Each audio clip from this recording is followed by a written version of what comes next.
Mootummaan naannoo Amaaraa humnoota waraanaa dabalataan leenjisaa ture guyyaa har'aa eebbisiiseen humnoota waraanaa guyyaa har'aa onkololeessa 29 bara 2025 eebbifaman kunneen humnoota faannoo Amaaraatii fi TPLF fi kanneen mootummaa Shaabiyaatiin walii galuudhaan biyya shoror keessaniif furmaata ta'uun nageenya Itoophiyaa mirkaneessuuf akka ta'e ibsameeti jira.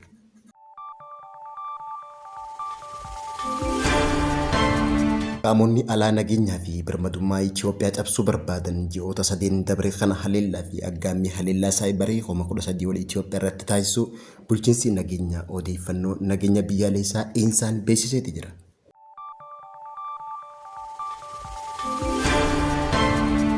Dhaabni TPLF fi baajata mootummaan federaalawaa piroojeektii misoomaaf baasu baajata hojii waraanaatiif oolchuun matuma isaaniitiif waliigaltee Piriitooriyaa akka cabsan muummee ministeera Itoophiyaa Dr. Abiy Ahmed miseensota mana marii bakka bu'oota uummataatiif ibsa kan beeksiseeti jira.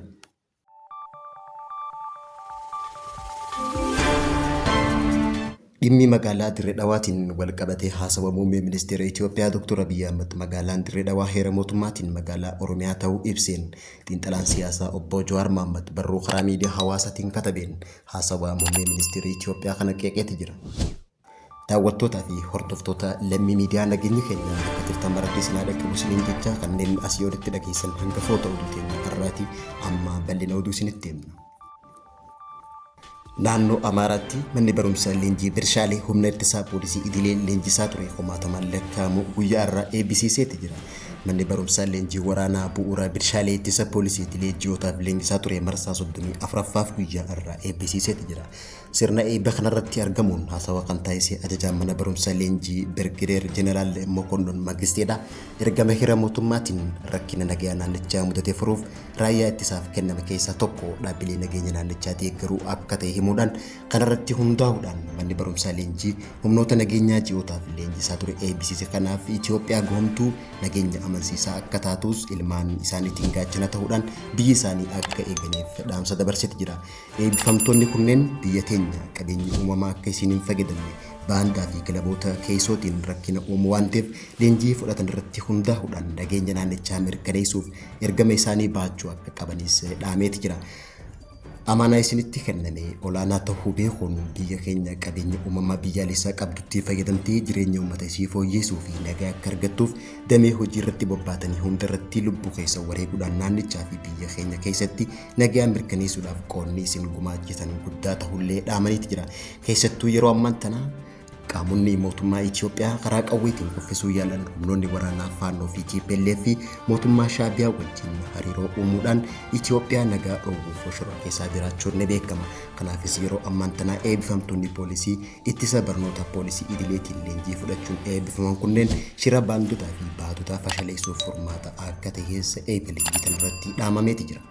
Kurmaanaa jalqabaa bara baajataa 2018 keessatti haleellaa fi yaaliin saayibarii yeroo 13,443 Itoophiyaa irratti aggaamamu waajjirri insaa Itoophiyaa beeksise.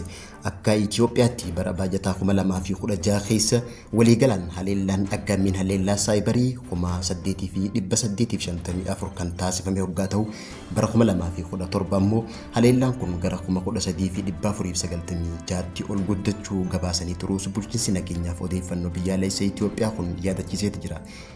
Haaluma kanaan bara baajataa 2018 ji'oota sadeen kana keessatti haleellaan 13,443 Itoophiyaa irratti yaalamu kan baroota baajataa dabranii daran caalu Daarektarri olaantuun dhaabbata insaa Itoophiyaa Aadde Tegistii Ahmed ibsiteeti jirti. Aggaammiiwwan taasifaman keessaa 97 qabxii 8 qolachuu kan ibsite Aadde Tegistii dandeettiin aggaammii haleellaa qolachuu dhaabbatichaa guddachaa jiraachuus ibsite. Koreen dhaabbii hariiroo alaa fi dhimma nageenyaa mana marii bakka bu'oota uummataa gabaasa kana gamaggamee tattaaffii bulchiinsi nageenyaa neetwoorkii odeeffannoo biyyaalessaa insaan taasise kanaas galateeffatanii jiraachuun ibsameeti jira. Haa ta'uutii malee balaa haleellaa saayibarii dabalaa dhufee ilaalcha keessa galchuun dandeettiin isaa daran cimee 99tti akka ol guddachuu qabus ibsameeti jira. Onkololeessa 28 bara 2025 walga'ii idilee manni marii bakka bu'oota uummataa lammeessaa bara hojii shaneessoo ta'aniin muummee ministeera Itoophiyaa Dr. Abiyyi Ahmad gaafiilee mana mariirraa dhiyaatan hedduuf ibsa kanneen waa'ee waliigaltee nagaa Piriitooriyaa ilaalchisee gaafii miseensa mana marii bakka bu'oota uummataa dhiyaatteef wayita ibsa kennu yaaliin humna mootummaa qoffisuuf godhamu yeroo kamuu akka hin milkooyne himuudhaan TPLF fi baajata mootummaan federaalawaa naannoo Tigraay fi ramaduu misoomaaf odoo hin taane guutumaan guututti waraanaaf baasuu himee kun ammoo sirrii akka hin taane akeekkachiisuudhaan ummanni Tigraay misooma waan barbaaduuf karaa nagaa qofaan hojjechuun qoftiin furmaata ta'uu hubachiise. TPLF mana marii fi bulchiinsa yeroo naannichaa seeraan ala diiguudhaan waliigaltee nagaa Piriitooriyaa ifumaaf diiganii akka jiran ibseeti jira. Kanumaanis dhaabni TPLF waliigaltee Piriitooriyaa booda pirezidaantii bulchiinsa yeroo naannichaa Tigraay ta'uun kan muudame obbo Geetaachoo Raddaatii fi deeggartoota isaa hunda ari'uudhaan Leetinaant Jeneraal Taaddasaa Waradaa aangoomsuun ni yaadatama.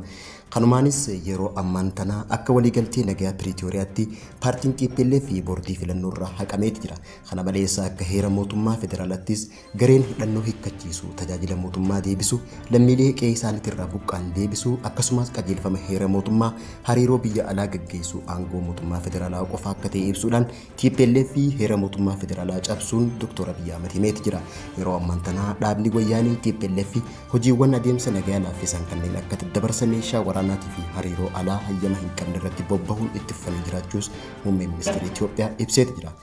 Qaamoleen waliigaltee nagaa Piriitooriyaa hojiirra akka oolu jechuudhaan amma yaamicha dhiyeessan gariinis qaamuma adeemsa waliigaltee san keessa kan hin jirre ta'uu ibse waliigaltee tana hojiirra oolchuufis warra akka Jeneraal Taaddasaa, warra akka Jeneraal Saddaqaan, Geetaachoo Raddaatii fi Asaffaa Abiraam waliin mari'anne waan ta'eef ammaas isaanuma wajjin haasofne jechuudhaan warra waliigaltee Piriitooriyaa hojiirra haa oolu jecha ajandaa biyya jeequrratti bobba'anis hubachiiseeti jira.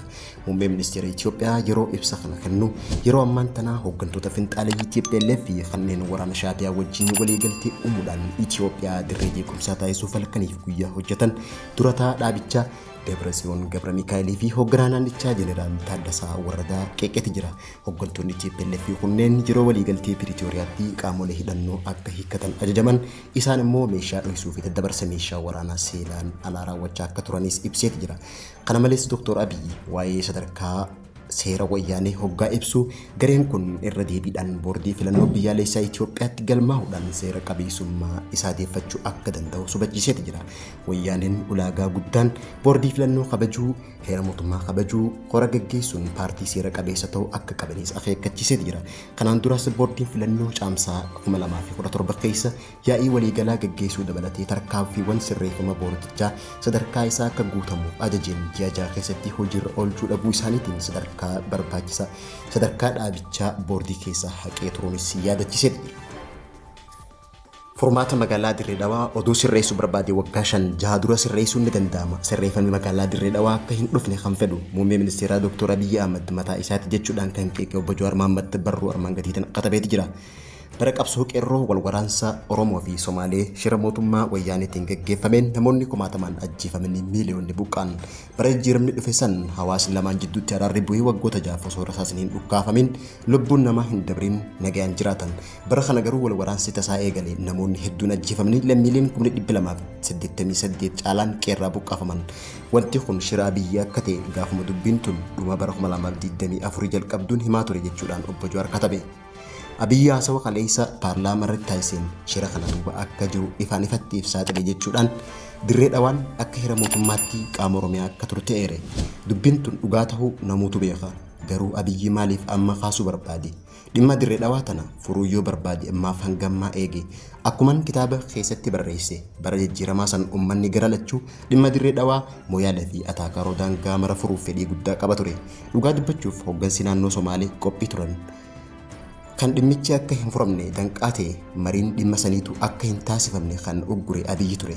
Dhugaa kana yeroo sanitti naannolee lamaan bulchaa ka turan Mulxafaa fi Lammaan ragaa bahuu danda'u. Maarri Abiyyi gaafas silaa dhimma Dirree Dhawaas ta'e kan biroo furuuf fedhii qophiin jiru dhiisee arramaaf kaasuu barbaade. Haasawa kaleessaatiin dubbiin Dirree Dhawaa riiferendamiin xumuramuu akka qabdu akeeke. Riiferendamii san gaggeessuuf aangoon isa harka jira. Waggoota 7 dabree maaltu isa uggureree? Kanumaan wal qabatee marii araaraa waboo fi mootummaa jidduutti Tanzaaniyaatti gaggeeffamte irratti gama wabootiin dhimmi Finfinnee fi Dirree Dhawaa ka'ee ture. Rakkoon bakka boonni Abiyyi dhimmoonni kun ajandaa keessaa baafamu akka qaban cichanii mormaa turan. Arra maaltu jijjiiramee ajandaa gochuuf barbaada biree akeekni haasawa Abiyyi kaleessaa sun dhimmi dirree dhawaas tahee bakkoota biroo furuuf miti. Akeekni haasawa sanii ibidda taakaaroo fi walitti bu'iinsa uummattoota Somaaleetii fi Oromoo gidduutti qabsiisuuf yaalaa jirutti benziila firfirsuudha ta'a. Fanjii wayyaaniin awwaalte tuttuqee dhoosuu barbaada. Waggaa 7 irraa fanjii tana baasnee akka lamuu hin dhoonetti bakka itti haa goonu yeroo ja'amu kan deefi arra bulfatee itti fayyadamuuf ta'uu gochoonni waggaa 7 dabre kana mo'aalee hanga bordoddeetti mootummaan raawwachaa jiru ragaadha. Gorsi ani uummata Oromoofis ta'ee Somaaleef qabu waldiddaa jiru mara gaafa garri lachuu mootummaa ifii filateen buluu eege fi heera seera mormaata akka ta'e ibse. Ammaaf garuu shiraa biyyi umrii aangoo isaa dheereffachuuf taasisaa jiruun dogoggortanii walitti hin bu'ina. Gaaga'ama bara wayyaanee akhirarraa geessisan isin mudatee ifitti hin deebisinaa jechuudhaan dhaamsa dhaammateeti jira. Daawwattootaa fi hordoftoota Lammii Miidiyaa irraa qabannee kan gammaatti hordofaa turtanii turtii gaarii.